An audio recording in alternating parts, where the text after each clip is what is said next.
The new 2026 engine regulations have caused quite a stir, not because of the regulations themselves, but because there will be 6 manufacturers. Honda shocked the F1 world by doing a complete 360 and announcing that they wouldn't be leaving the F1 world after all. Now, if that shocks you, then Aston Martin joining the Japanese-based team came as an even bigger surprise. Mercedes have until now kept quiet about the whole situation, but it now looks like Toto has broken his silence, and it doesn't sound like the Austrian is happy. And is there a sneaky deal being struck by Red Bull for 2026? Want to know what Toto had to say about the loss of one of its customers? Stick around as we dig into if there was a secret deal between McLaren and Red Bull.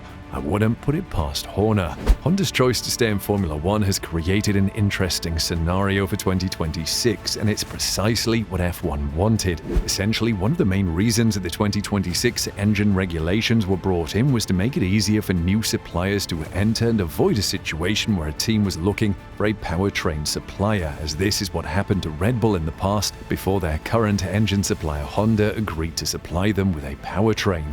And as they say, the rest is history. Now, I think before we continue, it's important to explain what a powertrain is, because if you're new to F1, you'll be wondering why we don't just call it the engine, but that is not technically correct. It's called a powertrain because it's a hybrid. It consists of a petrol internal combustion engine and electric motors powered by an energy recovery system (ERS). When introduced in 2014, they were criticized for their lack of noise compared to the popular ear-rattling V8 and V10 monsters of the past. And this is one thing we are frequently reminded of in our comments. Still, these are some of the most powerful and efficient power units in Grand Prix history. Now, F1 cars are incredibly complex, and in order to have a winning car, the whole car needs to be on point, from aeros to engine and everything in between. With F1 being an ever-evolving sport, this makes it even harder, and trust me, you don't want to get it wrong.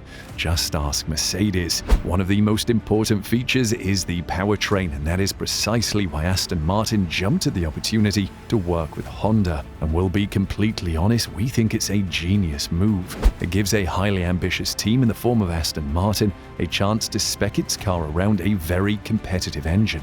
Now, you would think that Horner would be sour with Honda for doing a U-turn and staying in the sport, as Red Bull has gone to significant costs to create its own powertrain. But the Red Bull team principal was happy to see Honda staying in F1. I think they're putting a good team together. Honda, it's good to see them continuing in the sport. They have obviously done a significant U-turn from where they were 18 months to 2 years ago, Horner revealed. Horner has admitted he doesn't know if Red Bull would have created their own powertrain if they had known that Honda would have stayed in the sport, but ultimately, it was the correct decision as it allows the team to control its future. Their decision forced us in many ways to make a decision about our long-term future, not relying upon a manufacturer and taking control of our own future.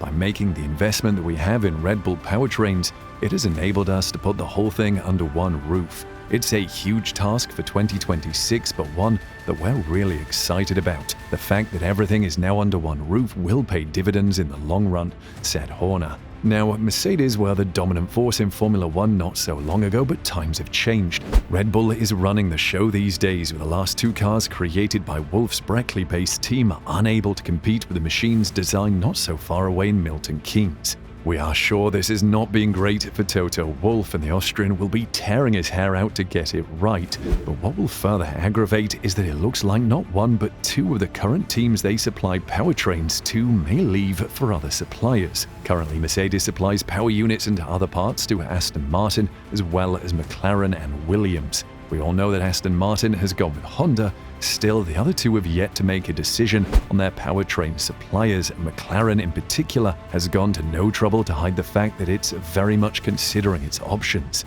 Chief Executive Zak Brown recently paid a visit to Red Bull's factory, sparking assumptions that the defending champions might be considering supplying engines to others rather than just Red Bull Racing and sister team AlphaTauri. So what could be causing all of the teams to jump ship? Could it be Mercedes' recent struggles? Well, not according to Toto. According to Wolff, the ambitions of the Silverstone-based team are not a reflection of Mercedes' own performance struggles. I don't think them switching from a Mercedes client situation to a Honda has anything to do with the power unit. I think we are competitive in terms of power unit, but they always wanted to emancipate themselves and become a true works team. and that's what they're doing," said Toto. Toto went on to add that in order to be truly competitive then, the team needs to make this step rather than just stay with them, as Lawrence Stroll is always thinking big. They have their own exclusive power unit supply deal, they have their own fuel supplier, they're building a big factory that's going online in the next few months. Lawrence Stroll's aim is never small. I think when you want to be competitive and win championships, that is the kind of step that you need to make, continued Toto. Now, losing one is not a problem for Mercedes, but it looks like the Silverstone-based team may lose another customer if the rumors are true. According to reports, there is a secret deal between McLaren and Red Bull.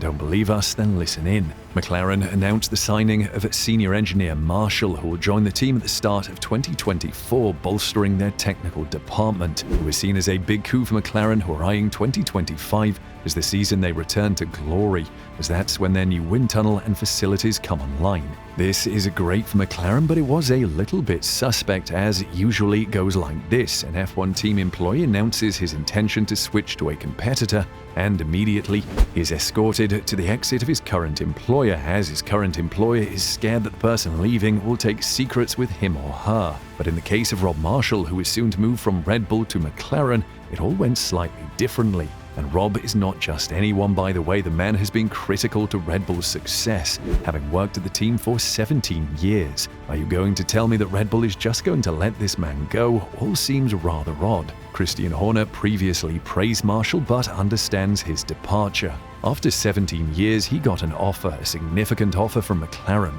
And while he still had a period of time left on his contract, he was keen to go back into Formula One. And so we came to an agreement with him and negotiated a deal with Zak Brown that worked for everybody, Horner told media. That is all great, but even Horner admits that usually the whole procedure is handled a little differently, leaving team members not normally afforded the luxury of a goodbye.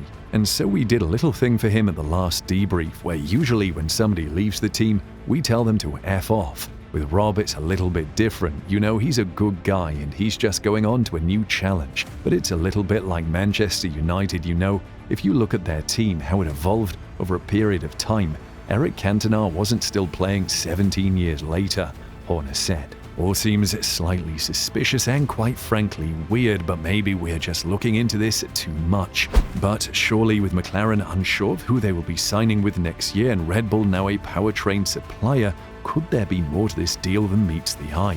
Zak Brown is a well-known negotiator, and we wouldn't put it past him if he agreed to a sneaky deal to get Rob into the team.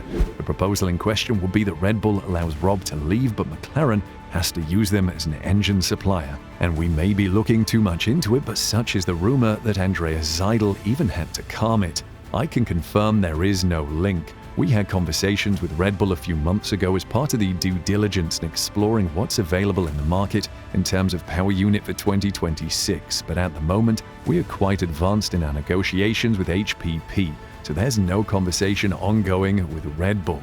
Nevertheless, as the saying goes, where there's smoke, there's fire.